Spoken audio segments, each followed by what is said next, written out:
कहाँ कहाँ ढूंढूं उसे। उस दिन जो लड़की मिली उसके बारे में 5 पैसे का भी नॉलेज नहीं है। अच्छा, एक थैंक्स कहने के लिए उस लड़की को ढूंढना मेरे लिए इतना जरूरी हो गया है क्या? Idea cancel. Hi. Hi. Thanks. Thanks क्यों? वो कल मैं सो रहा था ना, आपने मुझे उठाया था उसी के लिए।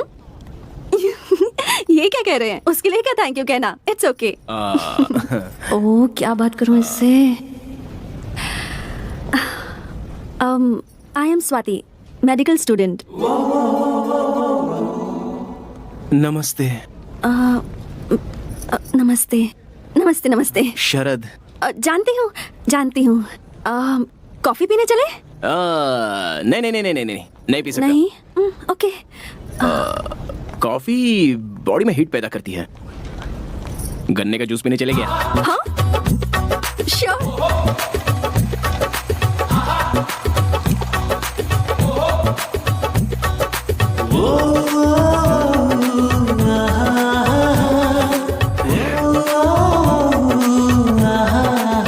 आपको पता है कॉफी से ज्यादा गन्ने के जूस में हीट होती है।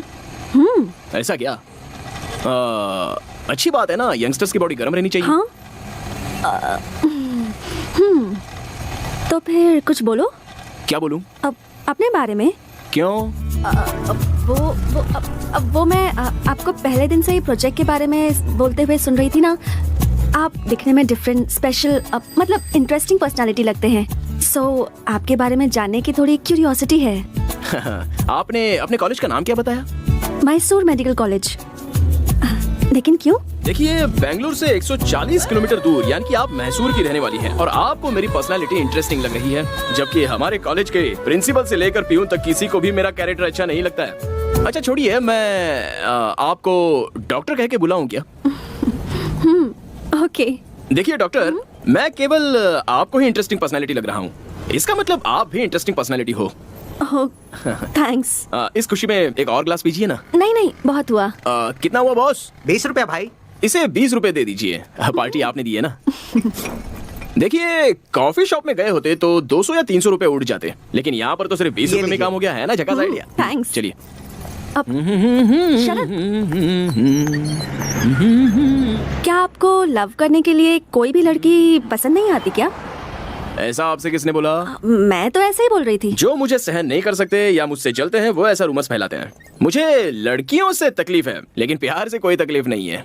लेकिन ऐसा क्यों? कोई अच्छी लड़की मिल ही नहीं रही है। आजकल तो सभी लोग लव लव करके मर रहे हैं। कौन सी लड़की ठीक से प्यार करती है? और प्यार कर भी लिया तो वो इतनी पॉजिटिव हो जाती है कि उस लड़के की जान खाए बगैर रहती नहीं। आपको एक बात बताता हूँ, ध्यान से सुनिए। ये लव है ना, ये कुल्फी या आइसक्रीम जैसा होता है। सर, यहाँ से यहाँ लाने तक आधी कुल्फी गल जाती है और उसके बाद उस कुल्फी को फेंकना है कि रखना है, इसी में वो लड़के लाइफ लॉन्ग कंफ्यूजन में रहते हैं। इसलिए मैं हमेशा कप आइसक्रीम ही खाता हूँ। हाँ? Cup ice cream? अरे रुको। यही हूँ। देखिए क्या है ना, ये लव जो होता है ये लड़कों से बहुत पैसे खर्च करवाता है। उसके बाद एक टाइम ऐसा आ जाता है कि वो लड़के पूरी तरह कंगाल हो जाते हैं। अब अगर लव सक्सेस हुआ तो प्रॉब्लम, और फेल हो जाए तो भी प्रॉब्लम। अगर सक्सेस हुआ तो hotel, picture, dinner, gift, mobile bill, petrol, ये सब करना पड़ता है। अगर फेल हुआ तो ब्रांडी, विस्की, सिगरेट, गांजा, इन सब की आदत लगती है। कुल मिलाकर लव में सक्सेस मिले या फेलियर हो, नुकसान तो लड़के का ही होता है। पर मुझे लगता है कि आप गलत सोच रहे हैं। प्यार में मुमताज के लिए शाहजहां ने ताजमहल बनवाया था। ओहो, पता है क्या है, गलती शाहजहां की नहीं है। उसके आसपास राज्य में कोई राजा उससे लड़ाई करने वाला होता ना, तो उसे ताजमहल बनवाने की क्या, उसे नहाने तक की फुर्सत नहीं मिलती।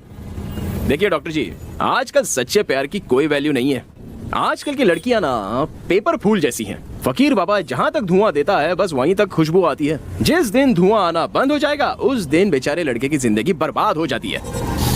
हम सभी लोग वैसा ही धुआं छोड़ने की कोशिश करते हैं। आप जो सोच रहे हैं ना वो सब गलत है। सब लड़कियां एक जैसी नहीं होती, कुछ अच्छी भी होती हैं। हाँ, ये बात तो सही है कि कुछ लोग अलग टाइप के होते हैं। कुछ लोग प्योर दूध की तरह और कुछ प्योर पॉइजन की तरह। दूध कौन सा है, पॉइजन कौन सा है, ये जानने में लड़के की सारी जिंदगी खराब हो जाती है। लेकिन आप तो प्योर दूध की तरह हो, दूसरी लड़की की तरह पॉइजन नहीं हो। ऐसा क्यों?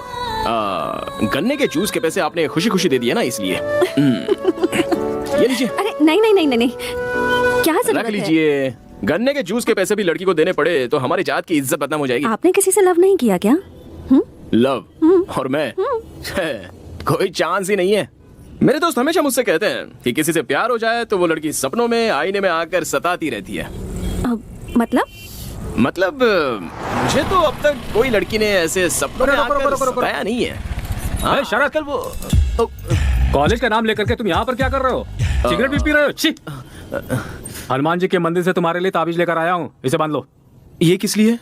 कल तुम्हें आधी रात को कोई लड़की आकर सपने में सता रही थी ना, और तुम डर गए थे, ऐसा तुमने मुझे बताया था, इसीलिए ताबीज लेकर आया हूँ, इसे बांध लो। डॉक्टर मैडम, ये मेरे जनक हैं, स्वाति। शरद, हाँ? जनक मतलब? पिताजी। नमस्कार अंकल। यही है वो जो हमारे घर में आने वाली है। सुंदर है।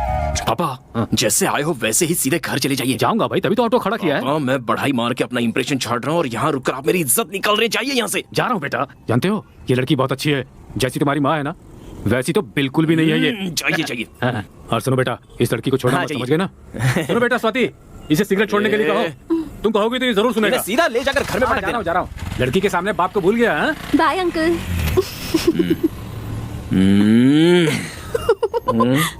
बत्ती सी क्यों दिखा रही हो? वो नहीं, कुछ नहीं।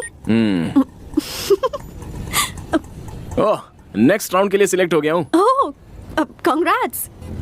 Thank you.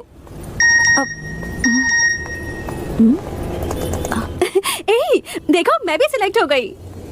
ओह, ऐसा क्या? कांग्रेस नहीं बोलोगे क्या? अभी वो कहने का मूड नहीं है, नेक्स्ट टाइम बोल दूंगा। ओके।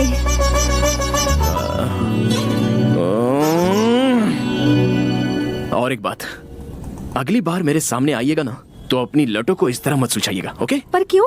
वो भी बताने का मूड नहीं है, लेकिन मैं आपसे इतनी बातचीत क्यों कर रहा हूँ? मैं बदल गया हूँ, मैं बदल गया हूँ। अरे सुनो, ओके बाय बाय। अभी बोलने का मूड नहीं है, नेक्स्ट टाइम मिलोगी तो बोल दूंगा। बाय। अगर थोड़ी देर और इसके साथ रहता ना तो मेरी बुद्धि पूरी तरह से भ्रष्ट हो जाती।